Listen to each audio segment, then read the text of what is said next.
The show is here. Yo, our mission is clear. It's time to change healthcare. Have no fear. Today is the day. This is the hour. Together, you know we've got the power. Drop the silos. We're all the same team. Patients, docs, nurses, tech, and marketing. How can anyone be satisfied with the way things have always been? Yeah, we've tried. So join us now. Join the revolution. Digital health is the evolution. Status quo, more like status no. Yeah, this is the healthcare rap. Y'all come on, let's go.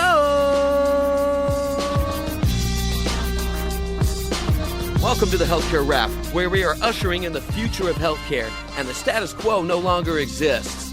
Where we are challenging assumptions about marketing and technology, and we check yesterday's thinking at the door. Where truth drops like an atom bomb, and knowledge flows like Niagara Falls. Each week we challenge assumptions that have been holding back healthcare marketing, and explain how we can do better. Join us. This is the Healthcare Rap. Welcome back. I'm your host, Jared Johnson, ready to share some more provocative thinking for healthcare innovators and digital teams. Here on the Healthcare Rap, we believe that the healthcare experience has to change, and we're trying to do something about it. We can either stand back and let it take another 50 years, or we can jump in right now. And I think you know how we roll. We're not going to coast in neutral. We're hitting the gas. Come be a part of it. Each week, we talk about the topics that you need to know about and act on to be part of the digital transformation movement. We share tips on shifting the way that healthcare is experienced digitally and the backstage strategies for marketing, operations, and digital teams to drop the silos and stay ahead of the curve. We recently passed 160 episodes and 3 years on the air. We're now in season 5, which is our quest to understand whether it's even possible to provide the healthcare experience that consumers desire. So here's what's going to go down today. We have the Flava of the week about finding a better way to do healthcare marketing. How do we engage leaders who still think that consumers think, act, and buy in the same ways that they used to? I'll talk about that. Then Stefan Behrens, CEO and co-founder of GYANT, is in the house to share some provocative thinking about how automation and AI fill gaps in the healthcare customer experience. This episode is jam-packed and we have a lot to share along the way. It's time to dive right in. You ready? Let's go.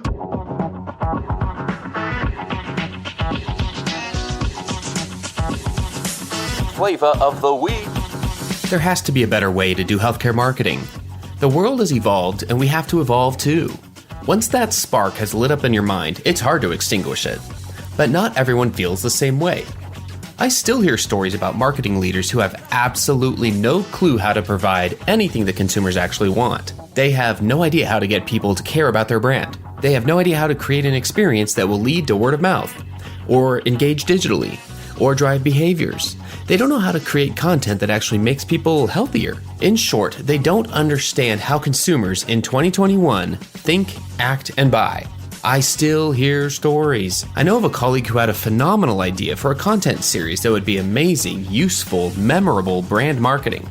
After presenting to their boss, they were told it was a fine idea, but they would need to do it on their own time and they wouldn't get any budget for it. Wait, what? Marketing leaders, take note. CMOs, VPs, directors, I'm talking to you. You hire a lot of smart people. You ask them for ideas. You ask them to manage platforms. You ask them to keep their fingers on the pulse of the healthcare consumer. Then when they tell you exactly what to do to engage those consumers, you tell them, nah, never mind. We'll just stick with the status quo. Thanks for playing. Enough already. Even before COVID, buying habits were changing. There was a digital pivot happening. And that pivot is permanent, by the way. The biggest thing that marketing leaders are missing is that for the most part, people don't want healthcare services. So stop approaching them as if they do.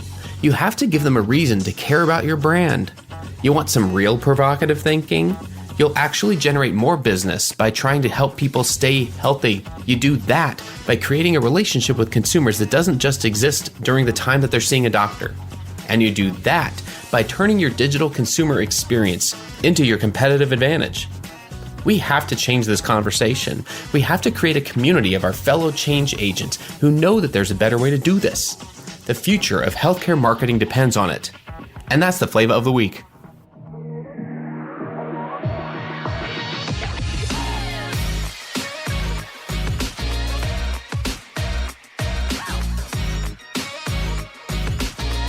The flow, the flow, the flow.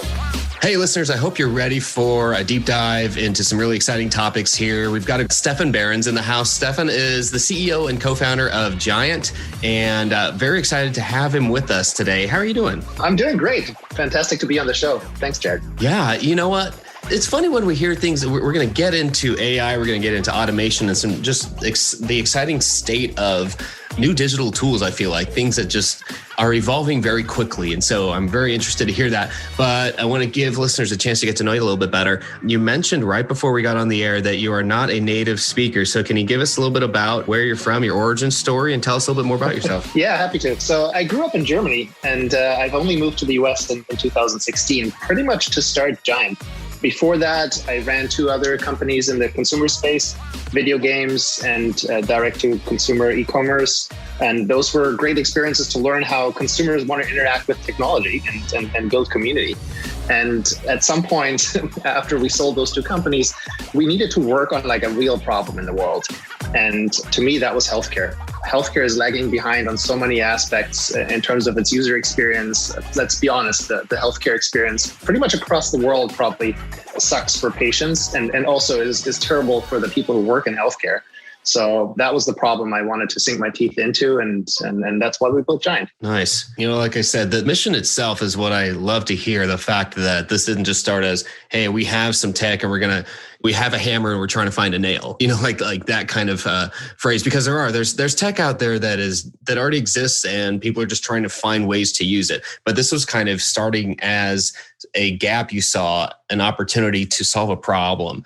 And then you built the solution. And I love the thought of how that came about. As we get into that, let's start with, let's give people something fun to think about. What's the latest awesome thing you've heard about in your life? Something you've come across. It doesn't have to be healthcare related, but just the latest awesome thing. It happens to be healthcare related in this specific case. I just met a fellow entrepreneur here in Seattle yesterday, and his company is actually building an AI model that is so efficient that it can run on your phone. And what it does, it's using the phone camera pointed at your face to take accurate vitals, so heart rate and blood pressure. And they do that by focusing on these like tiny fluctuations in the color of your skin driven by blood flow as your heart beats. And with these tiny color fluctuations, cell phone cameras are so good now that you can actually derive an electrocardiogram from that, and that measures heart rate and also estimates blood pressure with pretty high accuracy. So I thought that was just like way cool, because you can actually have a blood pressure cuff in your pocket without installing any additional software and just using your camera and looking at it for 20 seconds. I thought that was pretty amazing. That's pretty amazing. It's crazy to hear just how things are coming along. And I imagine, like myself, so I just got a new phone a couple months ago, and it turned out to be one of the newer iPhone 12s. So the 12 Pro Max, right? And it's got crazy lighting on it. It's got LiDAR on it. It's got things I don't even know how to use very well yet. But very clearly, there are app developers who understand that and know how to use that. And I love seeing how much growth is happening in the health and healthcare and wellness space with those tools. Yeah, you're right. Like there's so much going on there. It's great. It's great to hear that kind of thing that's happening. And especially because it sounds like it's hopefully not too complicated, point and click. It's really just holding the camera in your face for about 20 seconds. and that's all it takes. Like you don't need to position it in any special way. Obviously, I mean, they're still validating and going for clinical trials to make sure that the measurements are accurate. But I think the potential is fantastic, simply because, now we have all these movements towards hospital at home, getting patients to stay better and get better at home rather than in the hospital itself. And I think if we can make that easier with using technology they already have at home, rather than having to send them a big RPM kit or a ton of new devices they have to connect to Bluetooth and set up, I think that's a step in the right direction. And just, if you think of your regular telemedicine visit being augmented, but where you're looking at the camera anyway, being augmented by actually taking, heart measurements that the physician or the clinician on the other end can use, I think that's awesome. Yeah, it is. This is just a continual evolution, and I don't see it stopping or even slowing down anytime soon. And I think that's one of the great things to hear about new tools like this. They're just going to keep getting refined and keep getting improved. And yeah, we're going to see a big revolution. And funny you mentioned that, because that has to do a lot with the parts of patient engagement that you and I are going to focus on today, in terms of how the patient experience I think, the theme of this season on the podcast is whether we can even provide the experience that consumers are asking for. And it is one of those questions it's a little tongue in cheek, but it's not totally tongue in cheek. Like, it is meant to get us to think about things in a different light. And I'd love to hear, just kind of starting off, where you see the patient experience happening in general. Like, what's the status of it? It's a big term. We hear it differently from a lot of different types, depending on where you are in the care system. If you're a clinician, you're going to think of patient engagement and the patient experience in a slightly different way than maybe someone who's working on one of the digital health tools that they are using.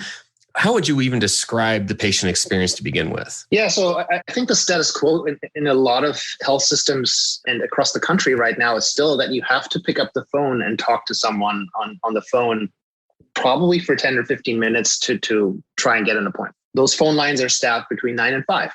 So if you have something Saturday night and you're trying to figure out what to do about it, you're often in a pretty tricky spot. You have to make decisions yourself as to whether you get in the car and drive to the ED or to the nearest urgent care, or whether this can wait until Monday morning. And when you call Monday morning, you'll also find that that's when all people call. So phone lines are busy full times. And we actually talk to our customers and they experience a lot of dropped calls, right? So 50, 60% of calls may drop during those peak hours because patients are not patient.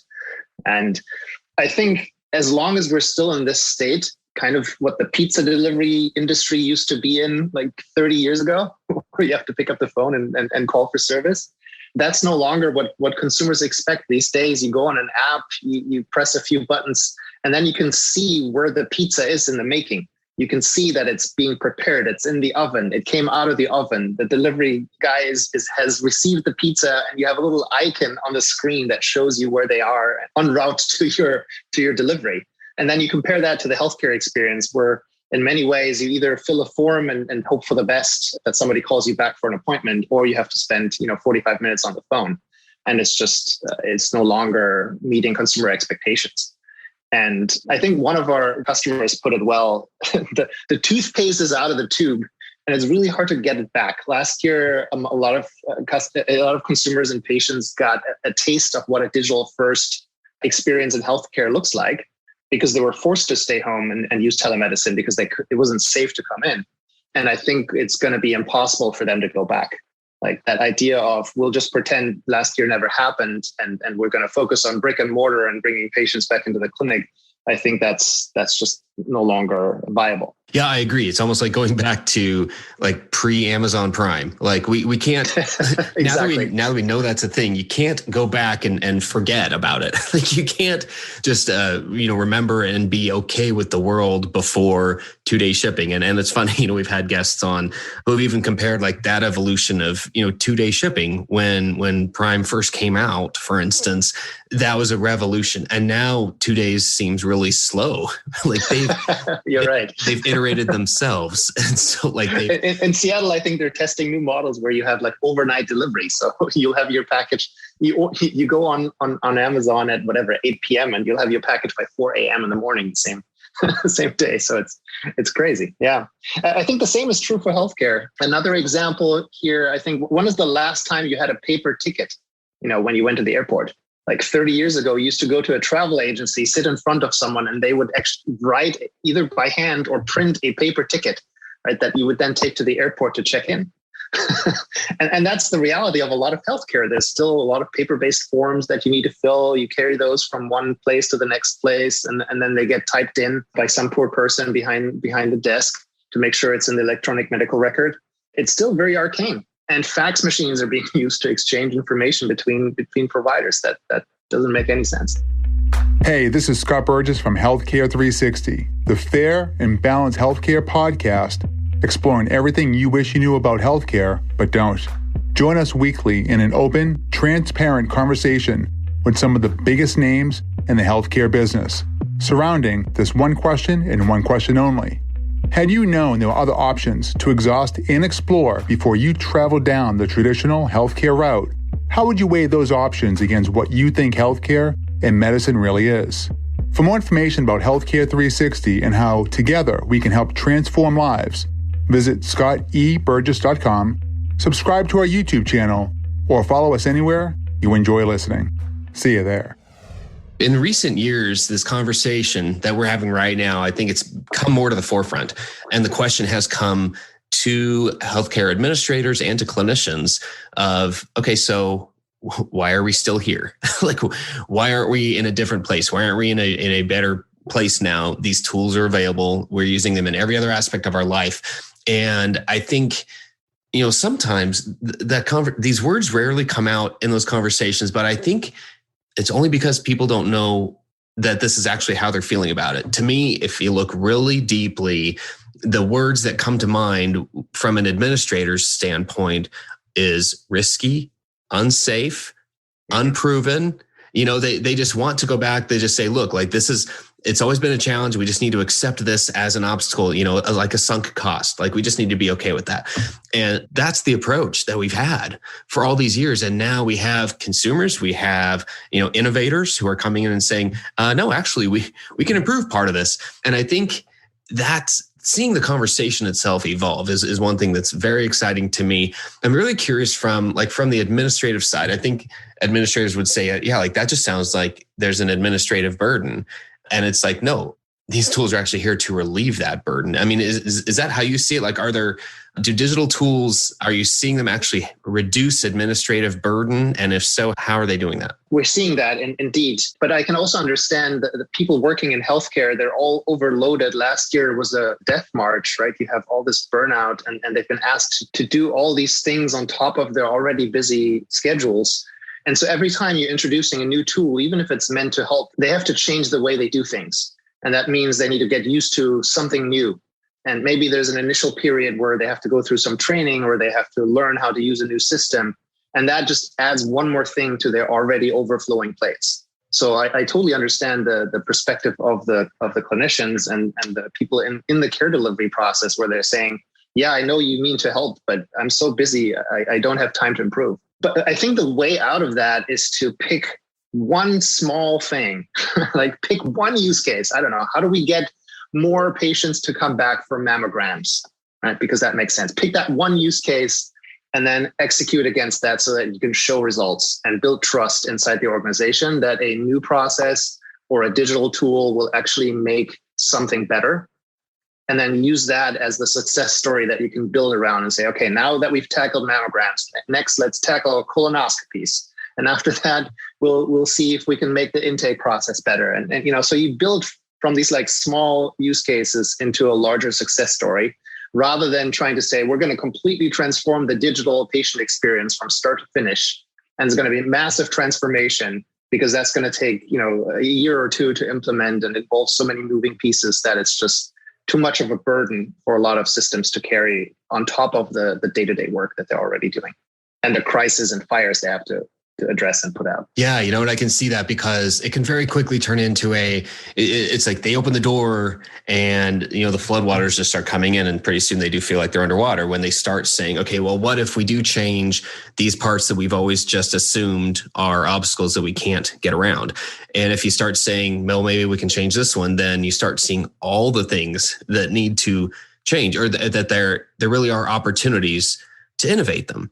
And it can be overwhelming. Absolutely. It does feel like I like that thought of just starting with one. I mean, this very quickly turns into a conversation about boiling the ocean. And that's where people end up not even going any direction at all because they're like, well, I can't go all directions at once. So I'm just not going to do anything like that. That's overwhelming, the thought itself. And I think one of the promises of, we can even pick like, a couple of categories of tools like automation and AI tools where those are, my understanding is that there are a lot of them. It can be overwhelming to even start to try to, understand all the use cases. And so maybe that's part of this conversation, a very real part, which is how do you if you're a healthcare executive, an administrator, or a clinician who's charged with improving operations within their hospital or with their health system, that they're actively trying to reduce costs, they are trying to reduce that administrative burden. How do they even inform themselves about like automation tools that are available? That's a tough challenge. I mean, it's such a noisy environment. You have, 1,000 digital health startups that are all using the same language to talk about something they do. It's all about patient engagement and efficiencies and the care delivery.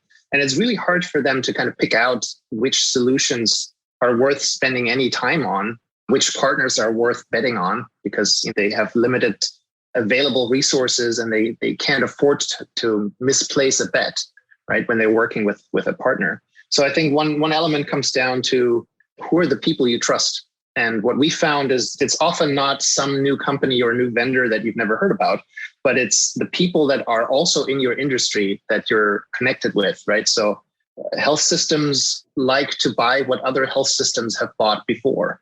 So focus on getting recommendations from your peers. And there are a lot of organizations, Leadership Institute, Avia, and others that are helping health systems kind of understand what is working and what has delivered successfully for them. And then that speeds up adoption and builds confidence in betting and investing resources in these solutions. So for us, for example, getting to customer number 1 and then customer number 2 was actually really, really hard because there's so much trust building that needs to happen before you get somebody to commit.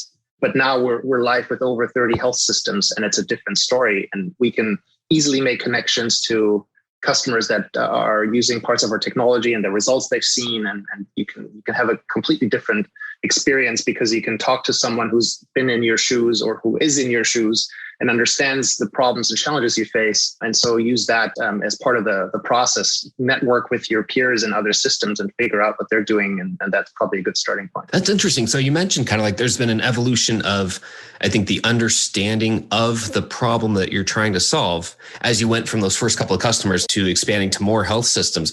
Can we dig into that for a minute? Because I feel like that can help people, that can help our listeners really understand some opportunities that they might be able to innovate in the same way. Yeah. So for example, one of the core use cases in the patient engagement space that we're addressing is that of the digital front door. So the first step in any patient journey, when they come to your website or they come to the patient portal and they're trying to solve a problem.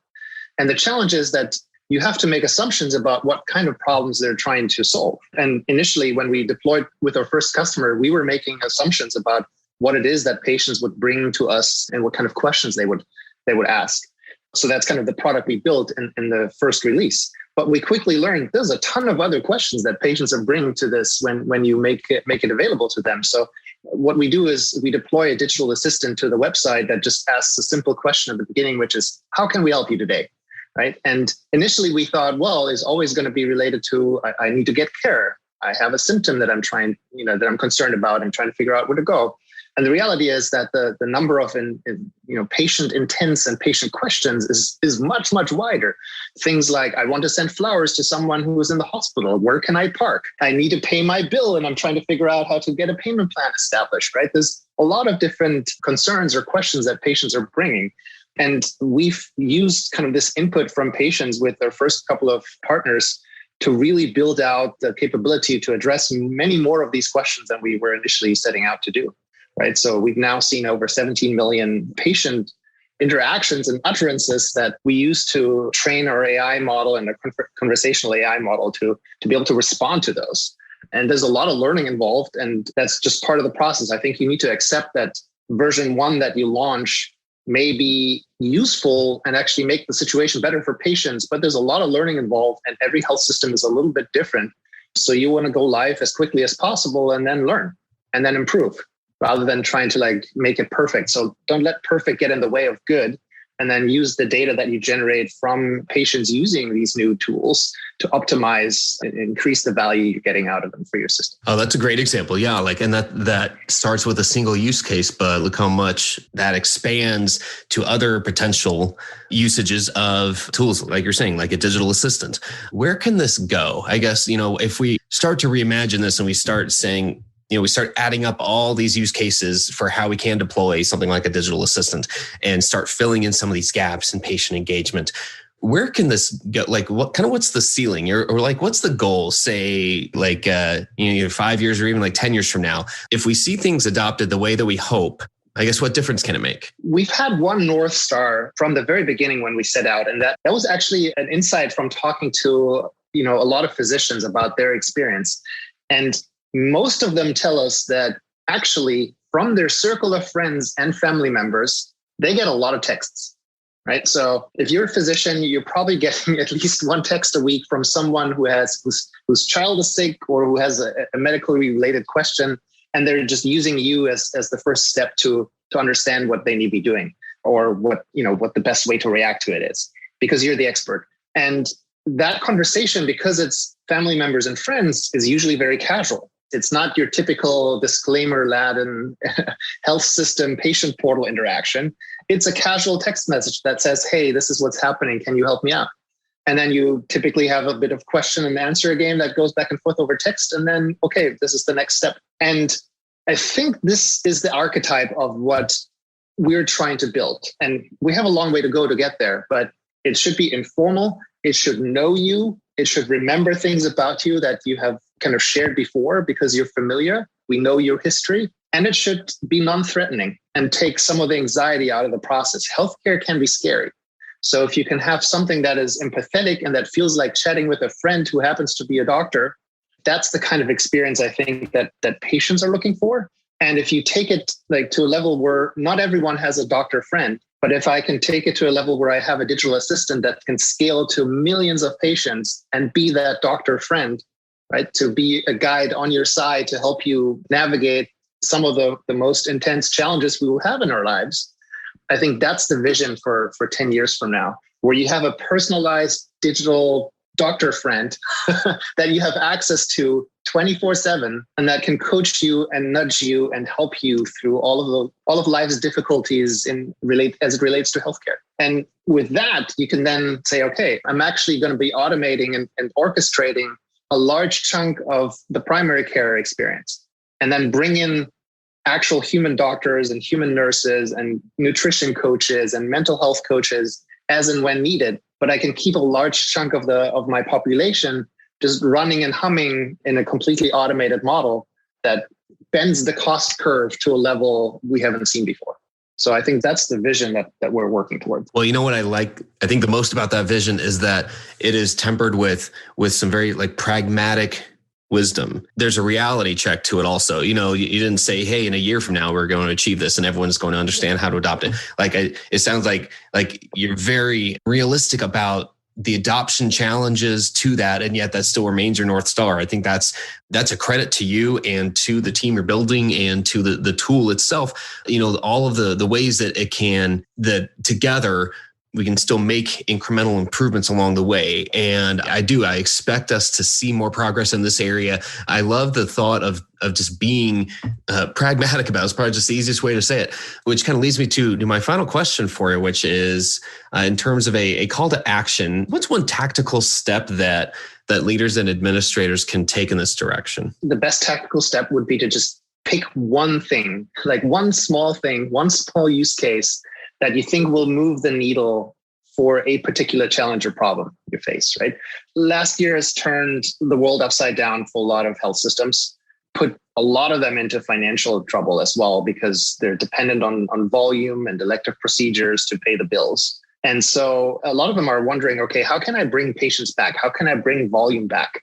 So start with one thing. Pick whatever. I mentioned this example before. Pick mammograms. All right. How do I get more of my patients to come back and get their mammograms?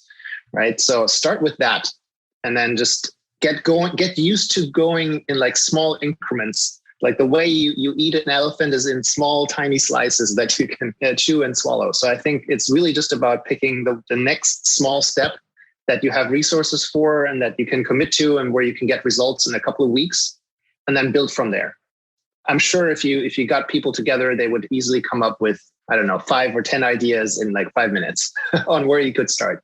And then just figure out how to address and attack that one case. And don't try to build a perfect solution that is fully integrated into the EMR and that it's that because that will just slow things down. Pick one thing and be super pragmatic about it. Think of it as an MVP and then go from there. Oh, I love that. In fact, the thought just occurred to me when you said that, imagine what you can come up with just in like 5 minutes. I wonder what can happen if every health system and hospital and provider organization out there just started with that, like 5 minutes once a week and it's a brainstorm either on your own or together as a team, but then there's a way to come back and even just run through those ideas, and people have, a minute to just say, hey, here's the one thing this week. I can only imagine how that would change our culture within healthcare and start to change the conversation itself. So I love that thought. Stefan, this has been so fun. How can listeners get a hold of you if they want to reach out to you? Yeah, so you can email me at any time. It's Stefan, Stefan @GYANT.com, or just reach out on LinkedIn. You'll find me. Fantastic. It's been a pleasure. Good luck with everything you're doing. Hope to keep in touch. And we'd love to have you back because there's going to be plenty more to talk about along this journey. In the meantime, stay safe, stay well, and thanks for giving us a few minutes of your time. Thank you. Likewise, Jared. Always a pleasure. Ed Marks here with Digital Voices, the only podcast for chief digital officers across all of healthcare and life sciences. Digital Voices is about the voice of the patient, the provider, the payer, pharma, big tech, retail, public health, really any part of the healthcare and life sciences ecosystem. That's the digital voice we want to capture as we learn and break barriers across the entire spectrum. Join us weekly as we drop our pod. Thanks to Stefan, and thank you for listening. We hope you found some value in this conversation. And if you did, this is so important. Would you please subscribe and tell your friends and colleagues about this podcast? In fact, if you want to do even better than that, you can leave us a review on Apple Podcasts. Healthcare Rap is a member of the Shift.Health Content Network. If you enjoyed this podcast, you're going to love the other shows we have there, the Shift.Health Content Network. And don't forget to subscribe to the Shift.Health YouTube channel featuring Season 2 of Now What? Go check it out at Shift.Health. It's all free and available on demand. Until next time, keep marketing forward. Thanks. And that's a wrap.